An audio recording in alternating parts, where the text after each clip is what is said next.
In 1980, in the city of Ambato, Ecuador, a heavy rainstorm caused flooding that claimed the lives of hundreds of people. After the rain, rescue teams immediately searched through the debris to find the bodies of the unfortunate victims. Beneath the muddy ground, a rescuer was shocked to find a small hand sticking out from the earth. Digging deeper, they discovered 4 bodies hastily buried in mass graves. Initially, everyone assumed these were victims of the disaster. But when investigators arrived at the scene, they immediately noticed something unusual. The bodies appeared to have been underground before the flood swept through. The police immediately launched an investigation.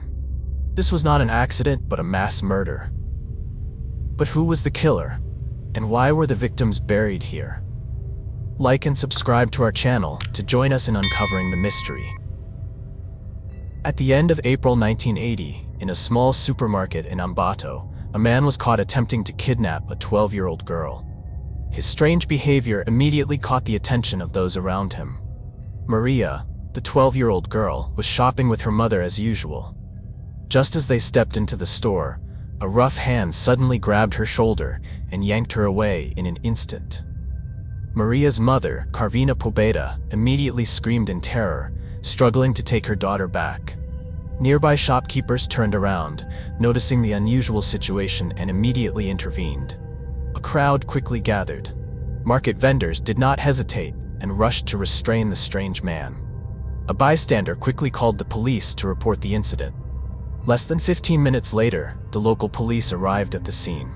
When they arrived, the kidnapper's face showed no remorse. Instead, he smirked as if mocking the police. The man was escorted to the Ambato police station. His name was Pedro Alonso Lopez, a name that no one knew then. But in just a few days, it would become a nightmare for all of South America. At the police station, investigators began interrogating him.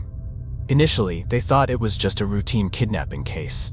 But when the investigator mentioned the bodies found in the flood, Pedro's reaction made everyone shudder. He did not show fear or surprise. He simply stared at the investigator, smirked, and uttered a sentence that made the entire interrogation room fall silent. "Oh, so you finally found them?" There was no doubt. Pedro Alonso Lopez knew something. Pedro Alonso Lopez sat motionless in the interrogation room, staring at the 4 walls. Every question from the police was met with eerie silence. Hours later, an investigator came up with a bold idea. They needed a priest, someone even the most ruthless criminals might trust.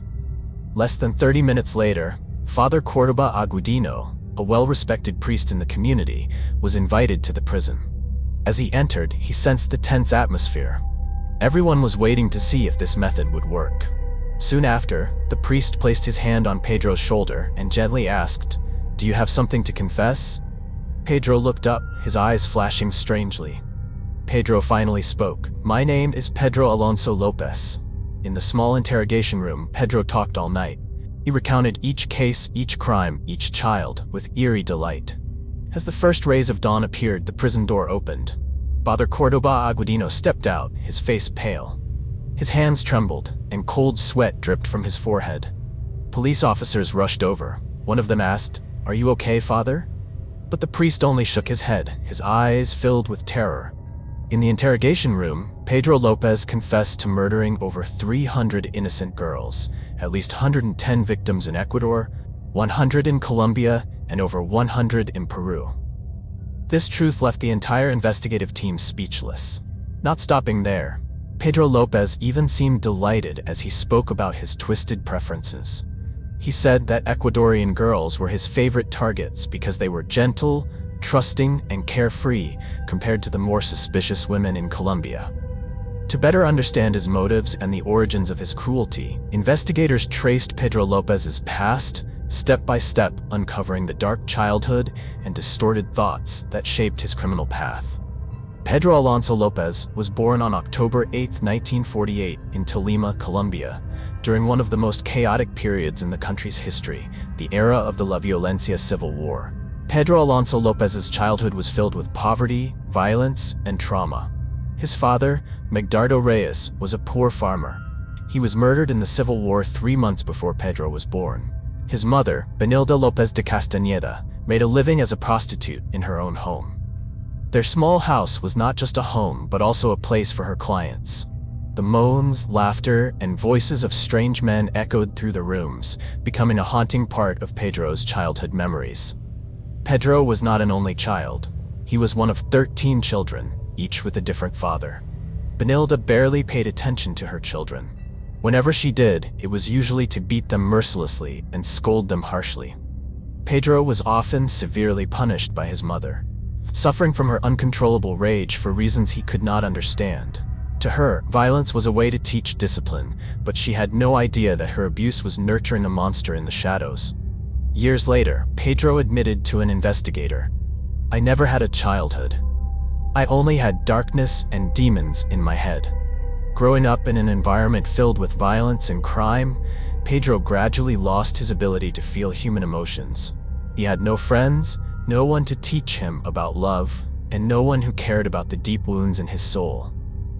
In 1957, when Pedro was only 9 years old, an event occurred that changed his life forever. Benilda discovered that Pedro had engaged in inappropriate behavior with his younger sister. Enraged, she not only punished him harshly, but also made a heartbreaking decision. She threw him out of the house, forcing him into a life of wandering on the streets. In just one night, Pedro Alonso Lopez became homeless. To survive, Pedro was forced to steal food, wander the streets, sleep under bridges, and rely on his wild instincts. But one day, he met a strange man, an old man who seemed kind, with sympathetic eyes. He reached out as if he wanted to save Pedro from misery and said, "Boy, you can't live like this forever. Come with me, and I will help you." The man took Pedro to what he called a home. But when they arrived, the boy was horrified to find it was just an abandoned house filled with trash and the stench of mold. Before Pedro could escape, the man revealed his true nature. He lunged at the boy, overpowering him with his brute strength. In the following days, Pedro suffered brutal abuse, enduring both physical and psychological torment. When the man had no more use for him, he heartlessly abandoned Pedro on the streets. From that moment, Pedro changed. He lost faith in humanity, and his heart was filled with hatred for the world. But that was just the beginning of his tragic journey. On the dangerous streets of Bogotá, Pedro continued to be a target for ruthless criminals. One day, while Pedro was wandering, malnourished, filthy, and with lifeless eyes, an American couple happened to see him. They slowly approached. The woman gently asked, "Son, where are you from? Where are your parents?" Pedro did not answer, but a faint glimmer of hope flashed in his eyes. It was the first time someone had shown concern for him. After talking for a while, the couple felt sympathy for him. They decided to take Pedro in and bring him home. For the first time in years, Pedro had a home. He was bathed, given clean clothes, and enjoyed delicious meals he had never tasted before. Not only that, but the couple also helped him enroll in school, where he learned to read, write, and make friends. Everything seemed to be improving, but the darkness in Pedro's mind did not disappear. The painful memories did not fade easily, and true happiness still felt out of reach. At school, Pedro remained cold and distant, despite some classmates trying to befriend him. During his first nights in a warm room, he would wake up startled from nightmares. Over time, Pedro began to feel uneasy, easily irritated, and suffocated by an environment with too many rules. He did not want to be controlled or ordered around. Pedro secretly stole money from his adoptive family and ran away once again, returning to the streets he had once sworn to leave behind. But this time, he was no longer a weak homeless child. Pedro understood that to survive, he had to make his own money. He tried to find his first job, but no one would hire him.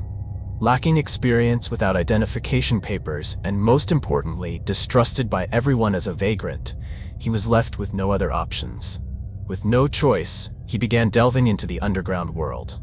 At first, he engaged in small-scale crimes like petty theft, scams, and stealing goods from markets. Gradually, Pedro became more skilled and sophisticated in his actions. He started gaining notoriety among street criminals.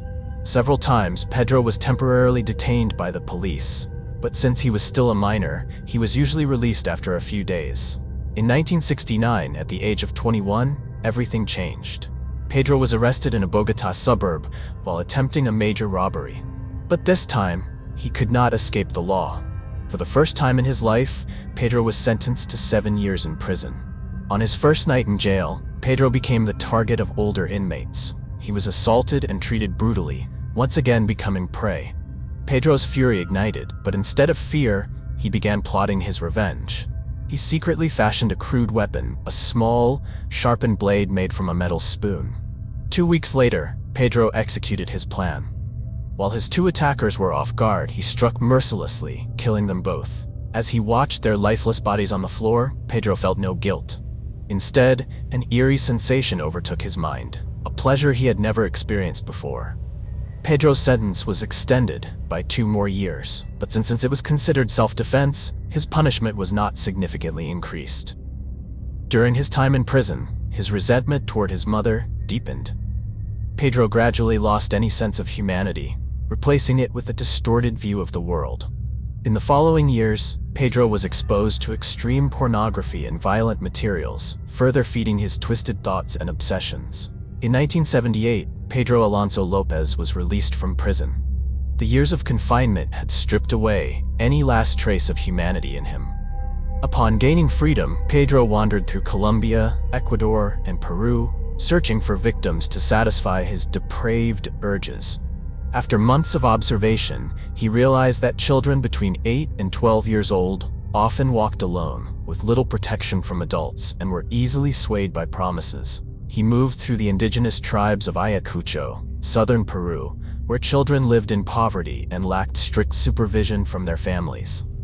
To approach children, Pedro disguised himself as a street vendor, skillfully offering small gifts or making promises of work, candy, and presents.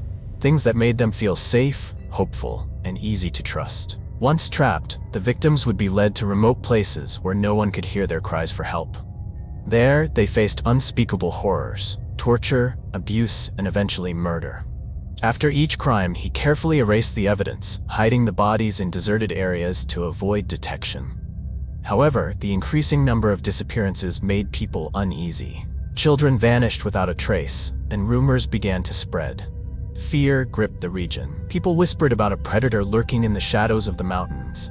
Then a name began circulating, spreading through terrifying stories: the monster of the Andes. However, during one of his hunts, Pedro Alonso Lopez made a mistake. In a northern Peruvian tribe, Pedro was caught in the act while attempting to lure a 9-year-old girl. A group of tribesmen immediately rushed in, restraining Pedro before he had a chance to escape. This time, they didn't wait for the authorities to intervene. They decided to punish the predator themselves. He was buried up to his neck in the ground, tightly bound, unable to move. They didn't stop there. They smeared honey on his face and body, attracting insects to torment him in the most painful way possible. Fire ants began crawling up, biting him bit by bit. Pedro screamed in agony, but no one felt pity for him.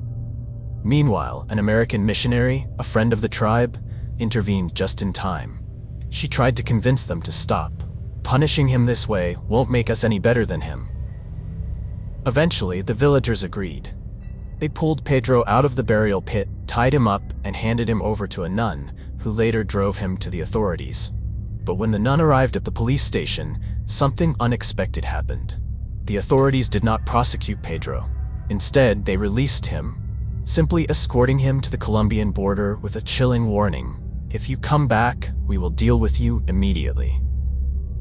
As soon as he returned to Ecuador, he resumed his killing spree, but this time, he was more careful than ever. The number of missing children grew, especially in rural areas, but no one could find any trace of the killer. Due to a lack of evidence and limited forensic technology, the police could not pinpoint a specific suspect. At that time, many believed that the disappearances were linked to human trafficking gangs. It wasn't until 1980 that a massive flood in Ambato, Ecuador, accidentally uncovered the horrifying truth. The powerful waters washed away the soil, revealing 4 buried children's bodies. When the police launched an investigation, they realized these children were not victims of a natural disaster. They had been murdered by a serial killer. Pedro once said he was obsessed with eyes. He believed he could see something special in his victims' eyes, a purity, something he never had himself. To Pedro, the eyes were a tool for selecting his prey. He sought out innocent, naive gazes, eyes that made him feel entitled to take that innocence away. But Pedro's biggest mistake was his arrogance. Just days after the flood disaster, he tried to lure a 12-year-old girl. At the police station, Pedro remained silent to all questions. He neither denied nor confessed, causing the investigation to reach a deadlock. At this point, Captain Cordoba decided to apply a special tactic. He disguised himself as a priest named Cordoba Agudino, approaching Pedro with empathy and sophisticated psychological techniques. Through slow, skillful conversations, Cordoba gradually gained Pedro's trust. Pedro began to open up, sharing his twisted thoughts. Eventually, Pedro started confessing to a series of crimes. However, the investigators remained skeptical. Was he lying to gain attention, like Henry Lee Lucas, who once claimed to have killed over 300 people without concrete evidence? They knew that serial killers sometimes exaggerated their number of victims to attract notoriety. But then, Pedro made an offer that shook their doubts. He agreed to lead the police to the locations where he had hidden the victims' bodies. Under strict supervision, the investigation team followed Pedro to a deserted area near Ambato, Ecuador. When the police began digging, what they found left everyone in shock. The remains of 53 children were unearthed one by one. All were between the ages of 8 and 12, murdered in the same cruel manner. Throughout that entire day, Pedro continued leading the investigators to 28 different locations. But when the police dug further, no more bodies were found. After returning to the police station, the investigators added the 53 newly discovered cases to the 4 previously confirmed cases, bringing the official total to 57 victims. An alarming number, but still far below Pedro's own claims. Nonetheless, with the number of bodies recovered, there was no longer any doubt. Pedro Alonso Lopez was indeed one of the most ruthless serial killers in history. In 1981, Pedro Alonso Lopez pleaded guilty and was sentenced to 16 years in prison, the maximum penalty in Ecuador at the time. 16 years for over 100 lives, a sentence that outraged the public. Pedro remained imprisoned in Ecuador until 1994.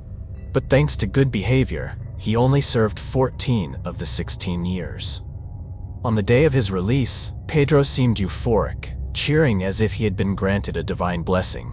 He thanked life, as if he were not a serial killer walking free. But his freedom didn't last long. Just 1 hour later, the police arrested him again for being a foreigner without legal documentation. At the Colombian court, the judge declared that Pedro was not legally responsible for his crimes due to his antisocial personality disorder. After being released from the hospital, Pedro moved to Espinal, Tolima, and disappeared in 1998. The public continued to ask, is Pedro Alonso Lopez still alive and killing, or has someone else taken up where he left off? The answer remains unknown to this day. Thank you for following this story. Please like, share, and subscribe to our channel so you don't miss more terrifying and mysterious cases. Remember, no matter how horrifying the truth may be, it must be told so that justice is always upheld.